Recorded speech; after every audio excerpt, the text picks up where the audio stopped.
family? CTR Media Network. Yeah.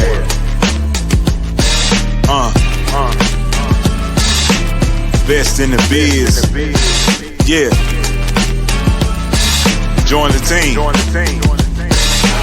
CTR is who we are, the media network, that's the best by far. Whether you listen at your home, at your job, in your car, come get the information that's needed above all. Never lasting, motivational podcasting, giving you the answers to the questions that you're asking. Serious talks and topics, how to come up and profit, how to better yourself, your health is here, we got it. Reaching 350 million, they tuning in.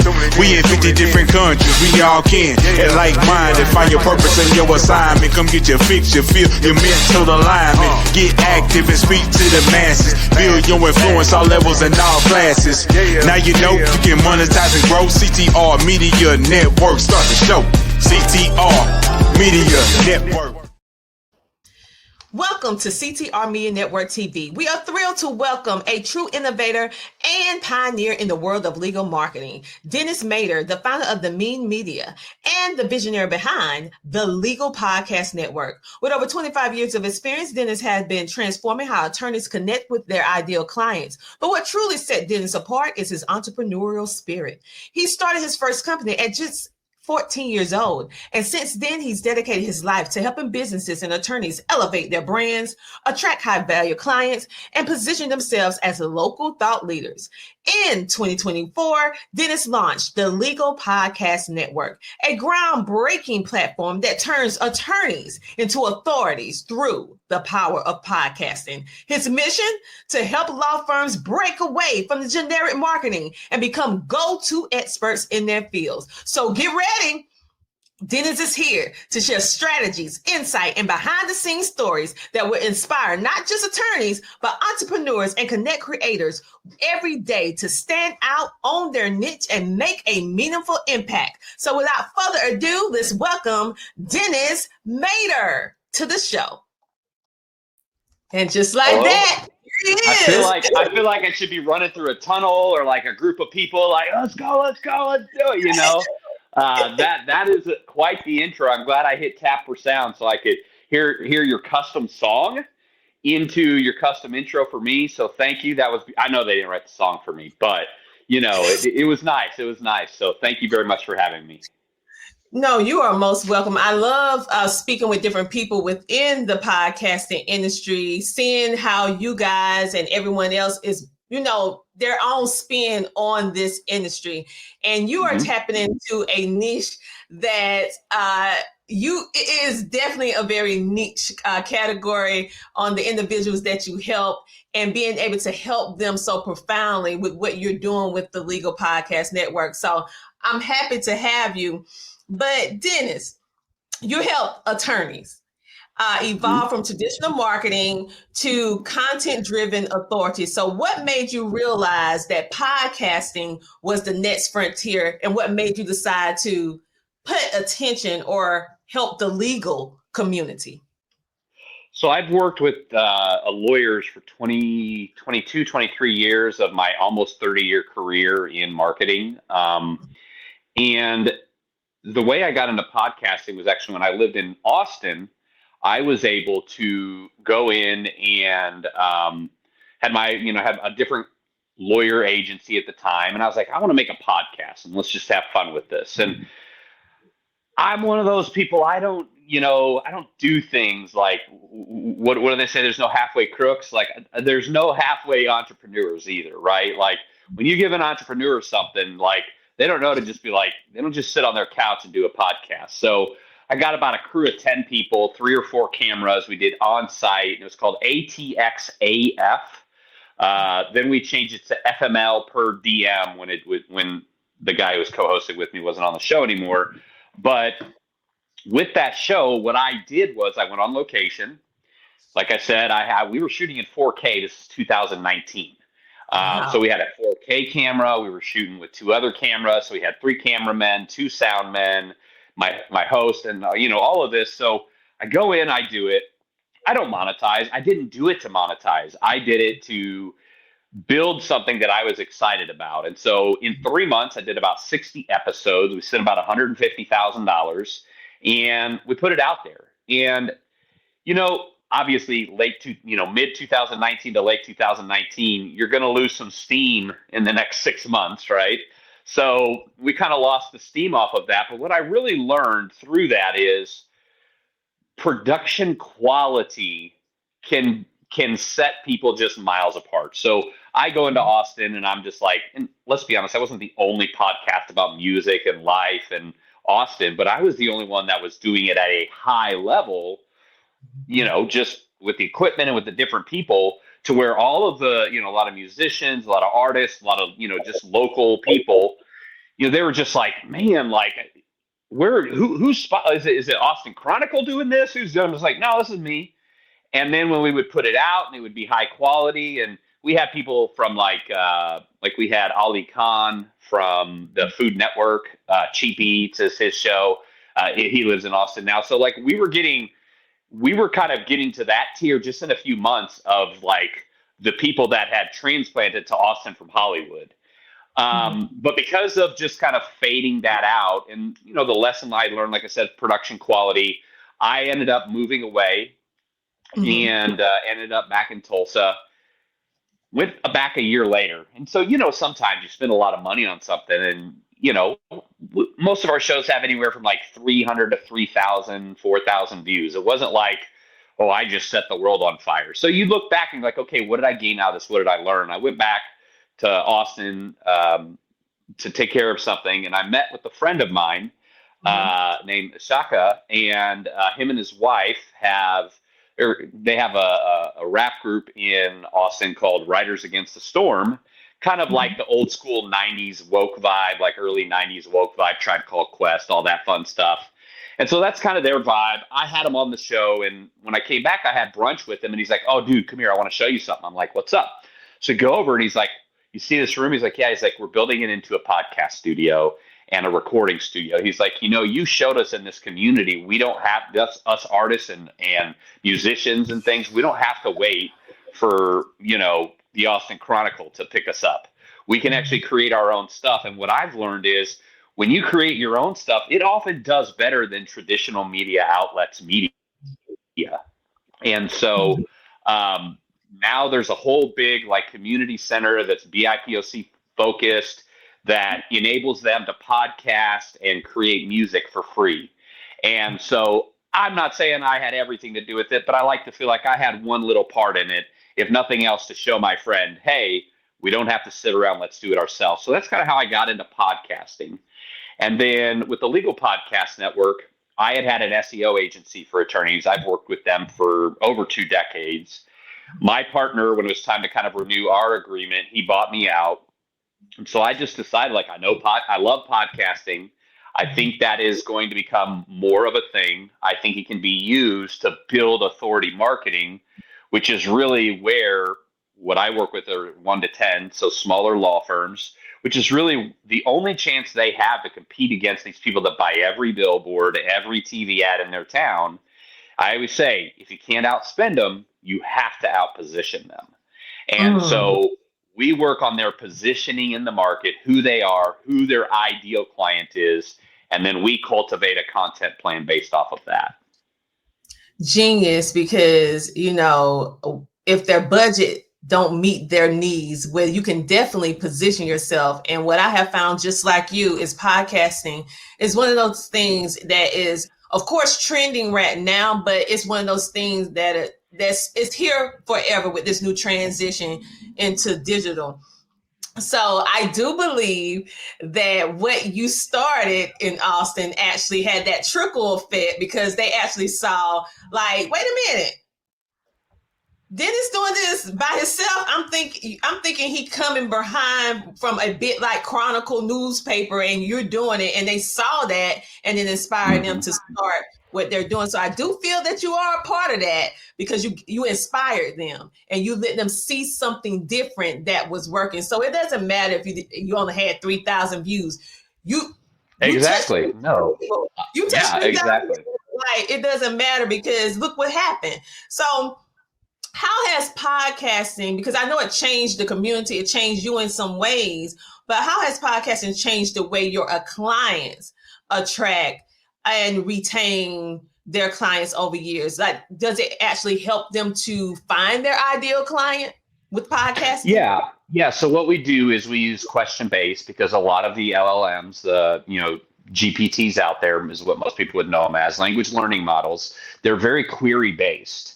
And so if we can help our clients create query based, authentic content to themselves, then we can help them in many, many ways, because we don't just do a podcast. We also do a YouTube show. We also do shorts and reels and audiograms and static ads. And then we take each podcast, because it's a query based, 7 to 10 questions. We provide the host.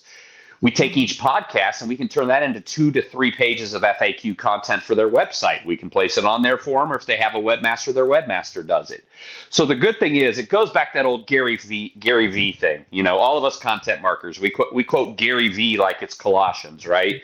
So, Gary V, I remember years ago, he's like, you shoot a video, then you take that video, and then that video, you make it into some shorter videos. And then you take those shorter videos, you take the transcript. He's got that high voice. I can't really do it, but you're with me. So, and he's just like chopping it up. And that like kind of sunk into my subconscious. And I said, attorneys' biggest problem is time. And so if I can find a solution and present something that takes little to no of their time, but looks as if they're a professional at doing it, I can put myself and a team in a position to be long-term successful. And that's really what I was trying to do, is just create a content machine. Podcasting is just a means to an end, but it is, like you said, it's here to stay. Gen Z and Alpha have 2 main sources that they trust. Now, I know one, which is TikTok, but the second one is podcasts. So if the next generation is consuming podcasts and we're consuming podcasts, where are podcasts going anytime soon? If A and Z are that's their main thing. Like, what I would say that's happening with podcasting is podcasting's been around, but podcasting was seen as a hobby or a niche. It wasn't really seen. I would say there's a renaissance of this like sort of B2B podcasting that is designed to create not just thought leadership, to have other lawyers respect me as a lawyer for what I think, but really to cultivate clients. And now we're coming to these attorneys and showing them this turnkey system that they can plug into, that we can create all of this content, all of these different things for them, and it just takes a minimal amount of time. That's amazing, because one of the hardest things to get from being around lawyers is to get them to even do a podcast or do any type of content, period. Because number one, they're more focused on, arbitration, or if they're in court all the time. And then they're thinking, how am I going to have time? And then let's be real, they don't want to do it. They'll pay for it, but they don't want to do it. And so how can you get that down? And so you figure out that process. But with that being said, what would you say is one of the biggest branding mistakes you see that either entrepreneurs make or attorneys make today, that you feel that hold them back from actually doing the content, doing the podcast? I think one of the biggest things with if we're talking about just purely,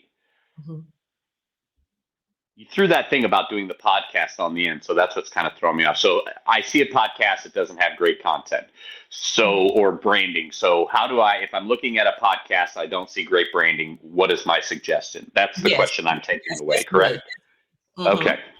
So I would say the first and foremost is, from the moment you start, everything you do should be as professional. Listen, you can go to there's logo contests. You could pay $200, $250. You could say, I want a logo for my podcast. It's called this. This is the vibe. This is what we do, blah, blah, blah, blah. Maybe you're not a graphics person. You can pay $250 and 300 people will send you a custom made logo. And then you can look at that through that and be like, oh, I like this one. You could send it back. You say, I really like this one, but can you make this, and this change? And then they'll make the change, and then they'll say, great, I'll take it. You award them. And now you've got a professional brand, with a whole brand package done for $250. People think they got to go down to Johnson & Jones branding agency in downtown, wherever they're at, and pay them $10,000 to $15,000, $25,000 to $50,000, whatever, for a brand package. When we have access to so much technology and so much intellectual energy across the world that you can come out of the box looking like you've been there for years. And so that would be the biggest thing is you look down, you look at their logo, it looks like they're buddy mated on his, Word Paint 98, and you're just like, what's going on here, guys? I think we just live in an age where baseline should look like professional, and then we grow from there. You're right. We are living in the age where even our cell phones come with higher quality cameras.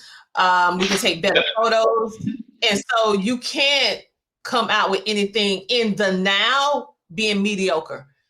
You just can't, because you will stick out like a sore thumb for a wrong reason. And so I agree with you that you have to put some effort into it now. And that's one of the branding mistakes that I see a lot of people make too, is not taking enough time to present themselves the right way. They want to rush. And some things you need to think through a little bit more and think about. This is your legacy. What are you building and how you want people to identify you, and connect. But when I think about podcasting, I want to know how you feel about this. How can a podcast in general help someone to go from unknown to the go-to person in their niche, even if they don't have a large audience yet? Well, I think there's two ways. So one is when you don't have a large audience, expose yourself to as many other audiences as possible. So we have our first two in-house podcasts that we're getting ready to launch, and remind me to share them with you. I think you'll get a kick out of them. They're kind of fun because where I think we'll get to that, but if we can talk about where I think podcasting is going, that's important. But yeah, go back. Give me the question again, because I've done 3 podcasts today. I apologize. Can you give me that question just one more time so I can answer it correctly? Sure. I wanted to know, how can podcasting help someone go from unknown to guesting on podcasts. Guesting on podcasts that have a parallel audience to yours. That's the number one thing I would be doing. Is I would just be, I think we met through Podmatch. There's this thing called Podmatch, and there's more than one of these sort of outlets. But I think I pay $70 a month, and I've been on 30 podcasts in the last 2 months. Mm-hmm. So great investment. I mean, you got to put together a one sheet. You got to make, just like we talked about, you got to look professional. But I would say that's the first thing. Hey, I'm getting ready to launch my podcast, or I just launched this podcast. This is what we do. And, that would be the first way to do it. I think the second way to do it would be, if you have the money and you have the time, or even if you don't quite have a ton of money, to just invest a little bit. I would be going on Meta, and I would be identifying podcasts that have the same audience as mine. And then I would be throwing reels their way, content their way. So I know if they like Joe Bob's house, or whatever, they're going to like DM's house or whatever, if we kind of have the same subject matter or the same sort of, audience. So that would be the two things. I would mirror audience and spend some money on Meta, even if it's just $10-15 a day, a few $100 a month. So you can start building some clout. Because here's what people do when they look at a podcast, and whether it's on YouTube, you can't really tell on Apple and things like that. So let's just use YouTube. Let's be honest, they look it up, they go to the page, and then they look, how many views? 13, 17, 42. You know what I mean? Mm-hmm. They're looking for that social proof. Mm-hmm. And so we have to do all we can to prime the pump, friends and families. Hey, watch this, be this, do this. So that's what I would suggest. That's a great suggestion, because at the end of the day, visibility, you need more visibility. The same thing that you're creating, you need it yourself. And what I find that a lot of hosts get too comfortable behind the mic. They don't see the need to get from behind the mic and be the guest themselves. And I tell people that all the time. I say, you can't get so comfortable behind the mic if you really want to grow your show, that somebody else's show. Okay. Yep. And so I'm loving to see that you are a network owner, and here you are coming on another show, showing that it's power in being a guest on other shows, getting that visibility. Absolutely. And so you're setting a great example with that, because sometimes you can't get the CEO to come and speak none. You're like, I leave that to the other person. Yeah, well, I mean, founder-led marketing is really what people are looking for now. They want to trust a face, not a logo. And so if you don't have founder-led marketing or C-suite-led marketing, you are putting your team at a disadvantage. No matter what you're doing, if it's marketing your podcast, or if you have, like a business, like with me, so I have 32 people on my team. And so, they see me out here doing this, and this inspires them to keep doing what they're doing, and they hear me brag on them, and then they want to be worthy of those brags, things like that. So founder-led marketing is something that we are seeing more of, and we are going to need to continue to see even more of it. I agree with you on that. And so when you talk about the founder marketing, it's only good that we go into a little bit more about marketing, since you brought that up. And so when I think about the role of marketing plays, one thing that I see that podcasters struggle with is the automation. Okay. Once they finally do flip that switch and people start seeing their podcast and they want to ask them to be a guest. So what is one suggestion that you can give them that will help them with being able to, maybe one tool that can help them with being organized? Being organized, I would say sidecoach.ai is a good one. Some people like Motion apps. These are kind of like personal business coach sort of apps that are driven by AI. I like Sidecoach because it also goes, it goes off text messages. It sends me 6 a.m. and 6 p.m. And 6 a.m, it's like, hey, don't forget we got today. And then at night, it's, if I don't knock anything out, it's like, hey, you forgot to take care of this. And like, it almost becomes like somebody in your life who's like, hey, did you take care of that? Did you take care of that? So it's my AI work wife, I guess you could say. But that's probably 3x'd my personal output. And I gave it to one of my directors to try it out too. And it's really great. You can just go in and voice note the text back and be like, hey, tomorrow, make sure I take, or hey, we need to start a new project. You ever just get that, you know what I'm talking about, that. And then you try to get in your notes, and by the time you get in your notes, you forget it.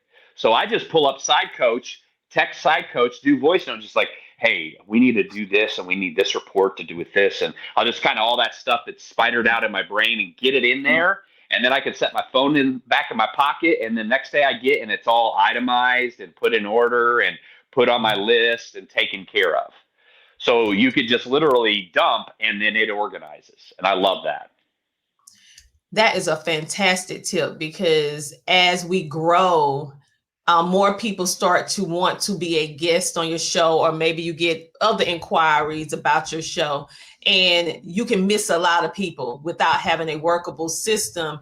And you can't, at some point, you can't do everything one by one manually. You're going to have to get automation in some way, shape, or form. So that is indeed a good tip for them to be able to use. So you mentioned I would earlier.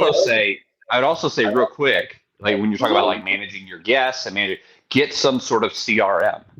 Get some, and there's cheap, there's free, there's probably a podcast based CRM, but get a CRM so that you're like, okay, these are my 25 dream guests, and I'm going to just keep dripping them like stuff to see if one of them will drop and pop. And then these are my 50 that I just are coming up. They fit my profile. So you can get that CRM to do those automations for you, because you can set up your whole cadence and be like, okay, when I enter them in, they're going to get a email that says, hey, an introduction. And then a week later, they're going to get an email with these 2 episodes. And then when you just create a cadence so that by the time you do come to them and say, hey, I'd love to have you on the show, they're like, yeah, but I've watched a couple of your episodes. I'd love to be on there. So it's just, again, and Pipedrive, all the CRMs out there now, they have those AI automations. You just put the person's name in and click what you want to happen. And then it just does all of that, except for, it can call for you too if you want an AI fake voice, but I don't let that happen for me. Well, you gave 2 great tips. You gave the tip on the coach and also the CRM automation, because you're going to have some sort of work flow. just in general, and if you are a business owner. So you brought it up when you was talking about another topic. However, I want to piggyback back to what we was the particular topic that you wanted to touch a little bit more on, which was where do you think podcasting is going? So Dennis, where do you think podcasting is I think that podcasting is going to think about YouTube and its progression. I think we're going? going to see a similar arc. And what I mean by that is, remember the beginning of YouTube? The big videos were just homemade, grainy. The first viral video is the fat guy in the Jedi outfit that he's like swinging the lightsaber and then he falls. And, so like that was YouTube then. Look at YouTube now. It's YouTube TV with fully produced TV shows. It's YouTube where people are producing their own content for YouTube. Mr. Beast spends 20 million to plus $1 million on one video for YouTube. So it has the production value has gone up so much with YouTube, and I think it's going to be the same thing when it comes to podcasting, because as time progresses, people are going to raise their level of expectation because the bar is going to get raised. A good podcast is no longer sitting around on a ratty couch in your garage with a couple buddies. A good podcast has a whole bunch of, you know what I mean? It has, it's got a studio, it's got guests that people probably know of or at least respect their background. And so you think of just the slight growth of what has happened in podcasting in the last 5 years or so. And now all of a sudden, a lot of businesses are coming into it and saying, oh, well, let's get in on this thing. So the watermark is only going to go up. Here's what I tell attorneys. I'm like, listen, there are 16-year-old kids running around with 2 cameras out producing you. So you taking your iPhone or whatever and shooting some videos is fine for a season. But if you want to be seen as a serious company, a serious law firm, whether it's just you and a paralegal and an administrator, or just you or whatever, if you want to be seen as that, it's not going to be how nice of an entryway you have. It's going to be your media. It's going to be your podcast. It's going to be your YouTube podcast. It's going to be your social media presence. People don't 82% of people solely use the internet to find their attorney. So 80% of people are only seeing what is online when it comes to attorneys when they make their decision. They're not walking into the entryway of an office and going, oh wow, look at that mahogany desk and look at that reproduction painting over there, and oh wow, look at the carpet's nice. They're not doing that. They're going to the website and saying, oh wow, this is nice. Oh wow, this is helpful. Oh wow, this is I'm learning here. Oh wow, I think this person now I kind of like them. Like they're kind of down to earth and help me understand my problems. And so now let me verify trust. Trust. Let me verify trust and meet with them and hire them. And so that's why we do it that way. That's the future, is production value, number one. Number two, I think entertainment. I think, and I like to use TV as the comparison. Think of the evolution of television.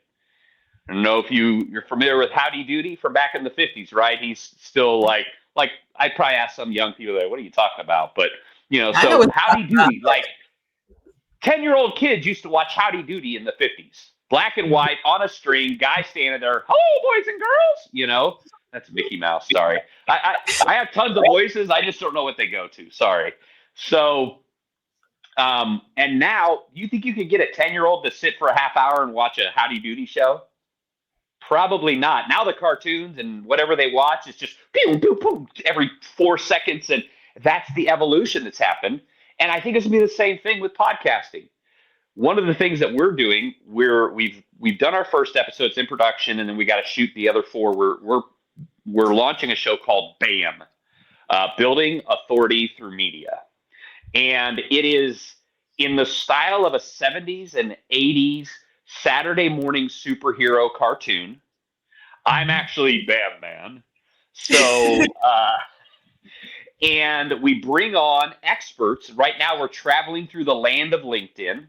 Yes, this first episode is we're fighting against Clout Chaser and we're fighting against, I think it's like something about like being afraid to like kind of like lack of self-confidence. I don't remember what that monster was named. But anyway, like, so we're doing that, and we're doing it like speaking it that way. And then I have somebody who's learning AI, and the first episodes will actually be my character and then my guest character. We create a superhero character for each of them, and they'll be the ones talking on YouTube through the podcast with B-roll that's comic book.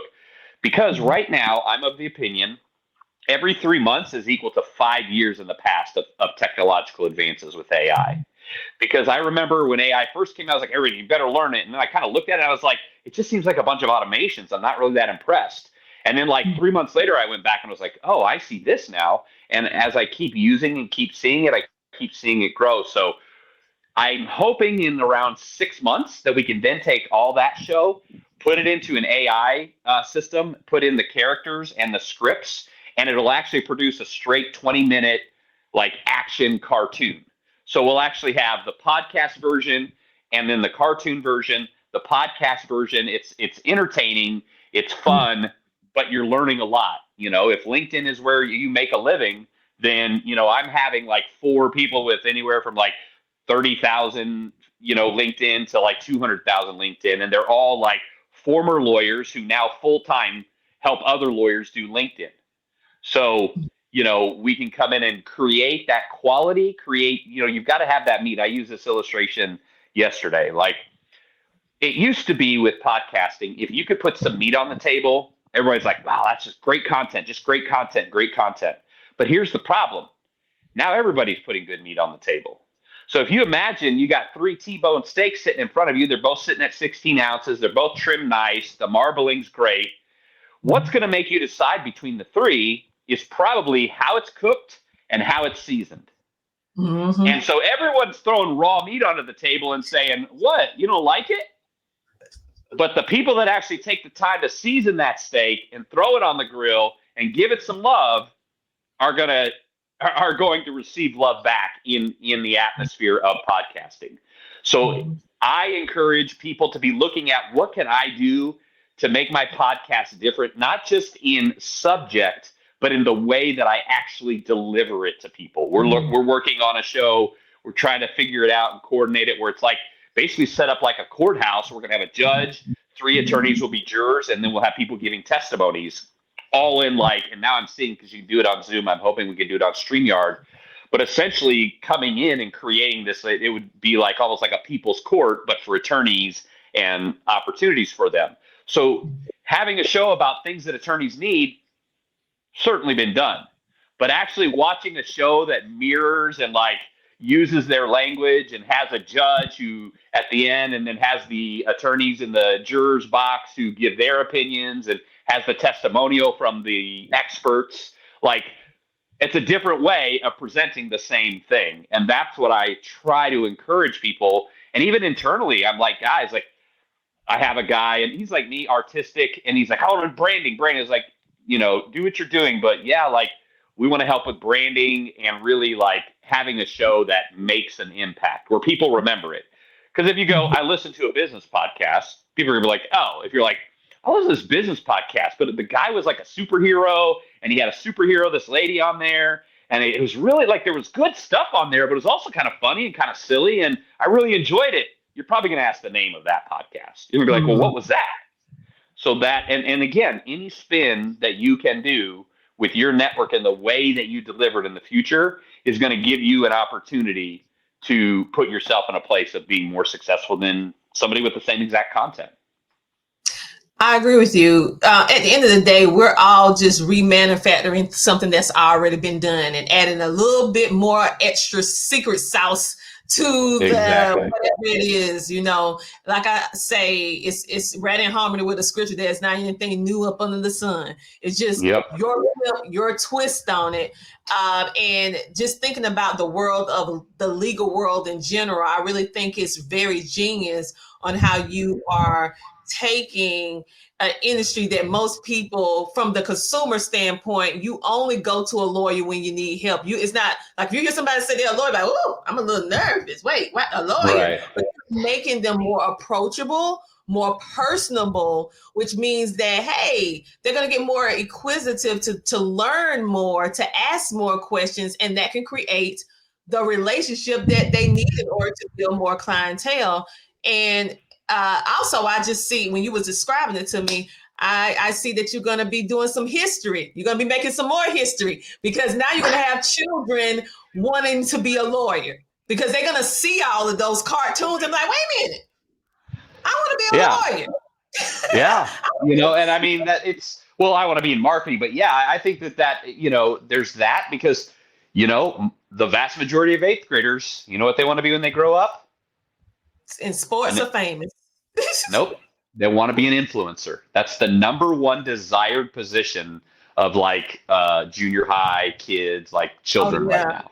TikTok, go viral. That's the main thing. They want to go viral. They want to go viral. So the way that you're doing this, I feel like it's going to really shake everything up a bit, especially with helping attorneys get motivation to see other attorneys doing it.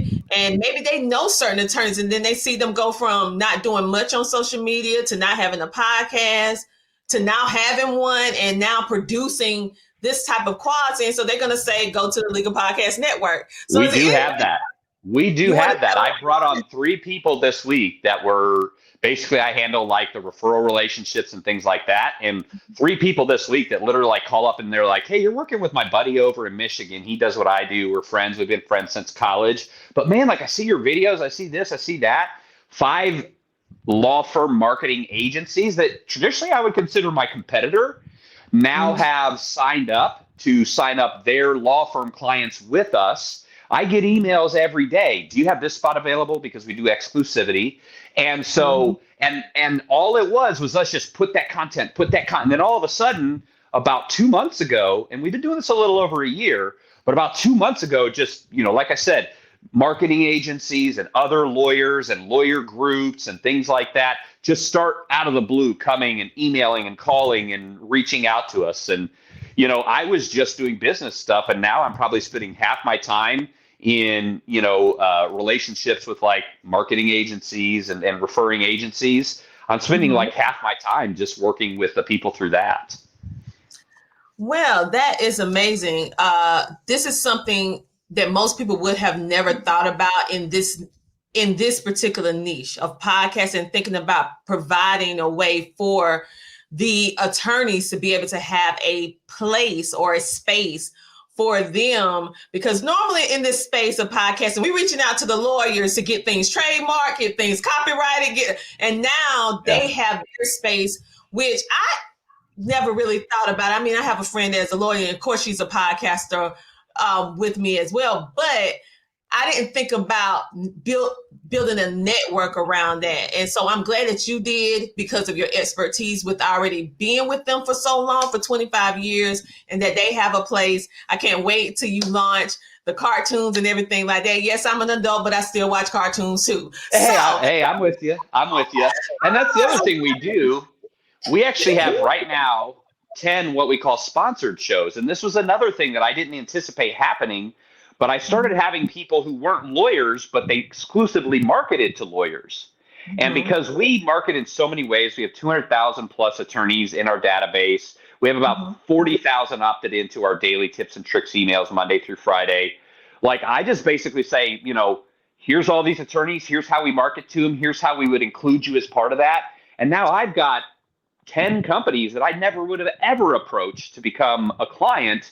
And I want to get that to about 25, where we're working. And so attorneys will now come to the Legal Podcast Network, not to see if they want to buy from us, but to get information. We have shows from people who help attorneys on cameras, people who help attorneys with their finances, people who help attorneys with AI and hiring, people who help attorneys with marketing, people that, like literally that's, I just want a stable of shows where lawyers just, most of my podcasts I get off the Legal Podcast Network. Oh yeah, I watch this one and this one. Like, that's like, if I ever, get off my little island here and go to some sort of conference and I hear that, I'll die happy. It's already happening. Just give it some more time. So Tell us, where can we connect with you? Tell the viewing and listening audience. Myself personally, probably easiest if you're on LinkedIn, DENNISMEADOR. You'll see a little DM in there. My friends and family call me that. And I'm trying to kind of slowly get it into my business life, because it's weird being like, especially like I have people that are friends who I hire and they're like, Dennis, DM. Yeah, they just get like, what do I call you? And I'm like, dude, just whatever. It doesn't matter. But so anyway, LinkedIn, and then our website, thelegalpodcastnetwork.com. Or you could just put the Legal Podcast Network into YouTube, and you can see, we've got about 125 attorneys that we do shows for every month, anywhere from 1 to 4 shows a piece.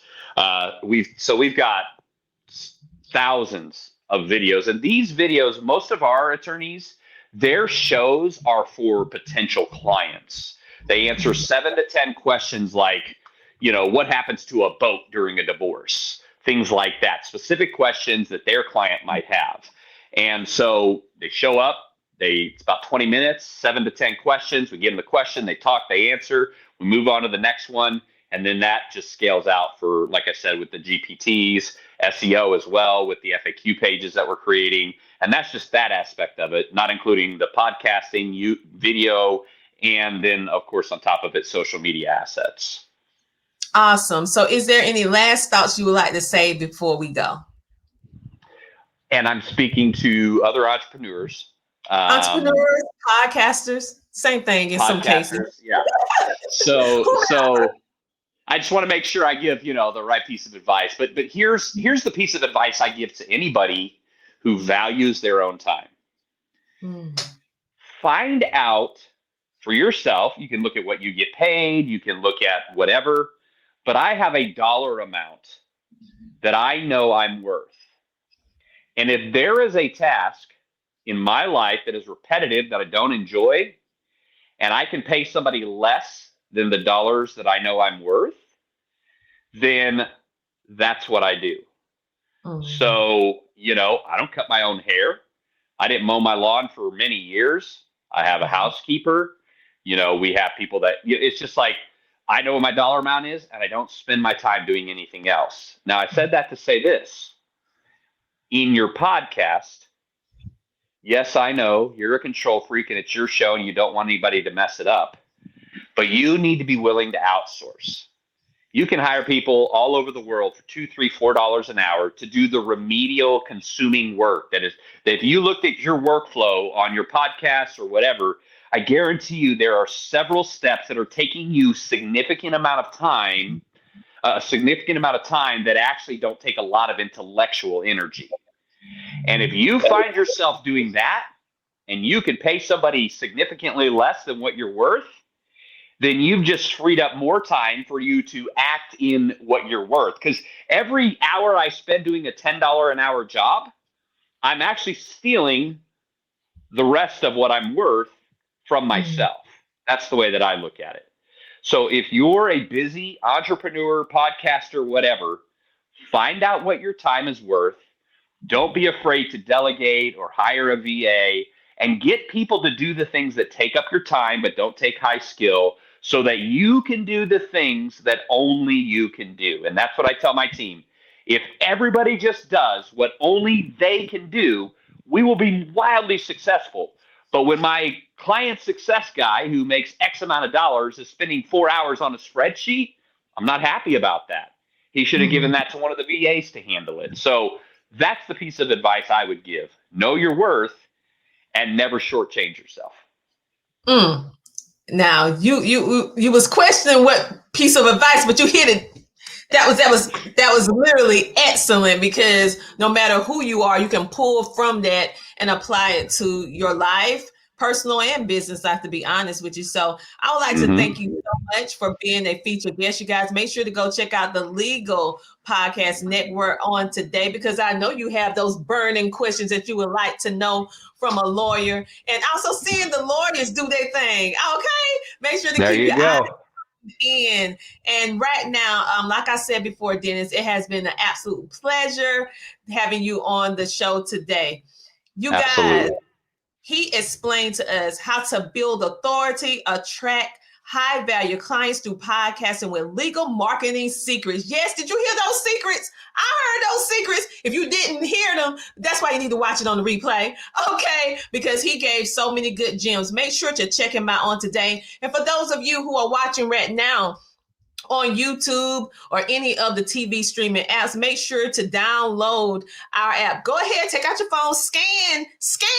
Go ahead. Ooh, it won't hurt. Go ahead, scan me right now so that you can download and you can watch our content for absolutely free. Because just like Dennis said, we believe in what we call edutainment. Yes, we want to educate you and entertain you. So go ahead and get entertained and educated at the exact same time. And it's only going to take up a moment of your time by just scanning this QR code and downloading the app. You can do it on your iOS phone or your Google Play, or you can watch it on television or social media, whichever one that you prefer. Thank you so much for being here on today, watching us. Please make sure that you tune in, same time, same place next week. You guys have a great, amazing rest of your day. Bye.